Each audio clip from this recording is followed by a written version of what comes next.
March 1945. As the British Free Corps travelled from Dresden to the Eastern Front, they saw the shattered cities and exhausted soldiers of the defeated Third Reich. Even the die-hard Nazis in the unit now realised that they'd chosen the wrong side.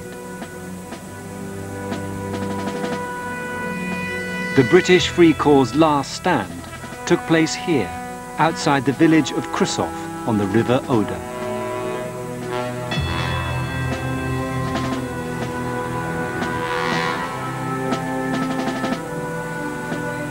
Now here we're standing just about 2 kilometres to the west of the River Oder, and the Russians built up an enormous strength just on the other side of the river. Something like 2 million men were poised ready to descend on Berlin with thousands of tanks. By now, the Germans were completely desperate for troops. Their armies were shattered. They were conscripting 14-year-old boys from the Hitler Youth, giving them quick training in using a rifle, sending them into combat.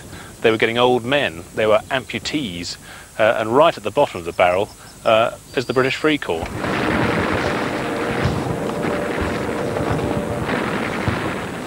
The beleaguered men of the 3rd Germanic Panzer Corps were shocked to discover that their desperately needed reinforcements were British.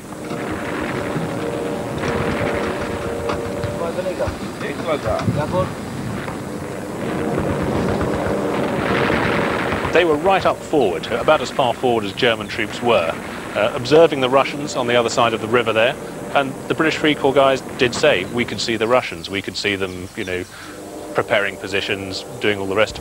They were under mortar fire for the first 10 days, so they were certainly under fire. After a month on the front line, the British Free Corps were sent back to help evacuate the terrified civilians. It was a lucky escape. When they did eventually attack, it was one of the biggest artillery barrages that's ever been witnessed in the history of the world.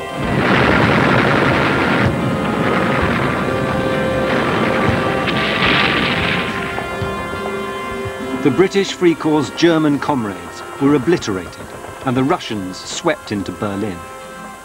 The British traitors fled west and, ditching their Nazi uniforms, mingled with Allied prisoners of war who were now being liberated. Most of them had kept British POW uniforms, which they had tucked in the bottom of their rucksacks, and they whipped these out and put them on, and they were passing themselves off as being normal British prisoners who'd escaped west. But for the guilty renegades, the day of reckoning was at hand. A special MI5 squad interrogated the captured men and pieced together the whole story of the British SS unit. Some protested that they'd only joined it as an escape attempt. But others showed no remorse for their actions. A series of prosecutions and courts-martial followed. Thomas Cooper, who'd boasted to his comrades that he'd killed 80 Jewish women and children in a single day, was sentenced to death, later commuted to life imprisonment. Frank Wood, who never gave up his Nazi beliefs, was given life. Most of the others received shorter prison sentences. But in Australia, where the thousands who gave their lives in World War II are commemorated, Robert Chipchase was never charged, and today receives a war pension from the government. We were investigated naturally by the security, and we came out.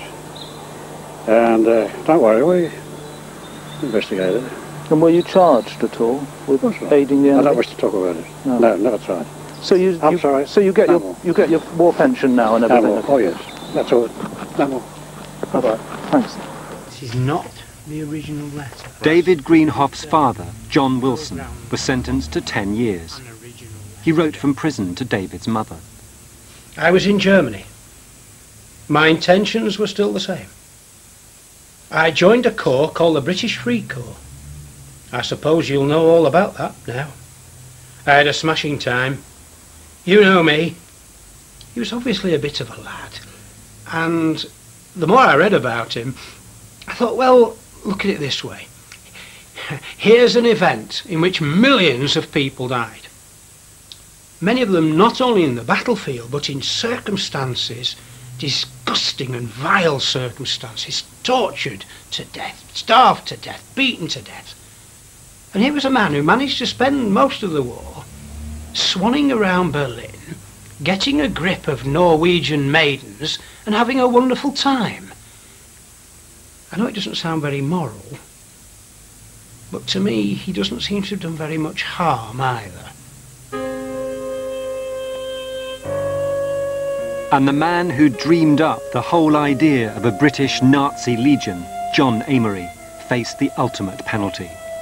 He laughed as he was found guilty of high treason, and on December the 19th, 1945, at Wandsworth Prison, he was executed. Amory's grand vision had proved a spectacular failure. Despite all their efforts, Hitler and the SS had fundamentally misunderstood the British character. As I understand it, in the national character, there's a lot of pig-headedness. Some people call it bloody ignorance, right? And some people say common decency. If I had joined the Free Corps, I would never come back here. I've been ashamed to. We have to remember that there were something like 160,000 British soldiers held prisoner by the Germans, of whom maybe 100, 150 collaborated in an active way. So I think that does say a lot for the character of the British soldiers of the Second World War. That we were the ones with the integrity and the sort of honour to stand up against Nazism. And I think, generally speaking, that is an accurate picture of the British approach to fighting the Second World War. But nonetheless, there was a dark side. It should act as a kind of warning marker, a warning from history, if you like, that British people don't always act honourably. Well, warships played a huge role in the